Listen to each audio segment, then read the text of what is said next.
Good morning guys, happy Monday.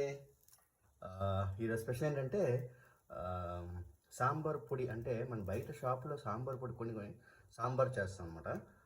అలాగే కాకుండా ఇంట్లో ప్రిపేర్ చేసుకున్న సాంబార్ పొడితో సాంబార్ చేయబోతున్నాను. సో ఎలాగా చేయాలో ప్రిపరేషన్ స్టార్ట్ చేస్తాను అనమాట. సో ముందు కొంచెం కందిపప్పు ఆయిల్ లేకుండా ఫ్రై చేసుకోవాలి లో ఫ్లేమ్లో. కొంచెం అల్లం, మిరియాలు, నెక్స్ట్ లవంగ, ఎండు కొబ్బరి, మిర్చి, దాల్చిన చెక్క, పువ్వు ఇవన్నీ లో ఫ్లేమ్లో వేసుకొని ఫ్రై చేసుకోనమాట. సరేనా? సో ఇలా మీడియం ఫ్లేమ్లో వేపుకోనమాట. వేపిన తర్వాత చల్లారిన తర్వాత మిక్సీ వేసుకుంటాం అనమాట. సరేనా? హలో లేడీస్, మీకు రాదని చెప్పట్లేదు, చాలామంది తెలియదు ఎలా ప్రిపేర్ చేయాలో సాంబార్ పొడి. సో అది నేను నేర్పిస్తాను అనమాట. సరేనా? మంచి టేస్ట్ వస్తుందండి, అదిరిపోదు అసలు, మామూలుగా ఉంటుంది సాంబార్. అన్ని ముక్కలు బాయిల్ చేసి పప్పు కుక్కర్లో పెట్టి వేసుకుంటే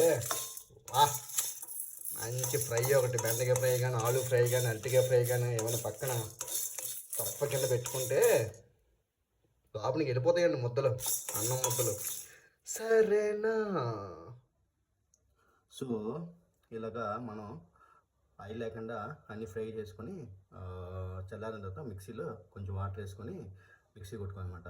ఇందులో రిస్క్ ఏంటంటే అప్పుడు వేపేటప్పుడు కందిపప్పు అనేది మాడిపోకూడదు. మాడిపోయిన స్మెల్ వచ్చిందా పక్కన పడేయండి, అది సాంబార్ స్మెల్లే రాదు, సాంబార్ పోతుంది మొత్తం. సరేనా?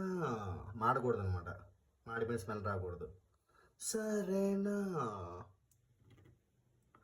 సాంబార్ పొడి అయితే రెడీ అయిందనమాట. దీన్ని లాస్ట్లో కలిపేస్తాం అనమాట. ఆ ముక్కలు అన్నీ ఉడికిన తర్వాత పప్పులో కలిపేస్తాం అనమాట. సరేనా? సో పక్క అయితే పప్పు పెట్టానండి. సో సాంబార్ కావాల్సిన ముక్కలు బెండకాయ, రాడిష్, క్యారెట్, వంకాయ, టమాటా.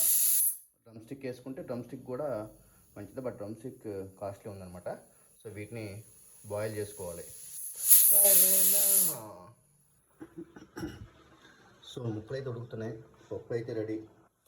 ఈ పప్పు తీసుకెళ్ళి అందులో రెడీ అనమాట. సరేనా?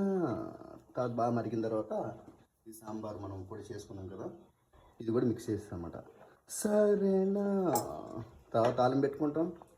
చింతపండు నానబెట్టాను, చింతపండు రసం వేసుకుంటాం. పసుపు, ఉప్పు, కారం, కొంచెం ఇంగు వేసుకోండి, టేస్ట్ భలే వస్తుంది. అన్నీ చూసుకోండి. సరేనా? సో ఫైనల్గా అయితే సాంబార్ అయితే రెడీ. అబ్బా భలే వచ్చింది, టేస్ట్ ఘాటుగా వచ్చింది. అబ్బా సాంబార్ స్మెల్ అంటే స్మెల్లే వావ్. దీన్ని అన్నంలో కలుపుకొని ఆలు ఫ్రై నంచుకొని తింటూ ఉంటే లొట్టలు వేసుకుని తినొచ్చు అనమాట. సరేనా? మండే స్పెషల్ బాగా వచ్చింది, వావ్.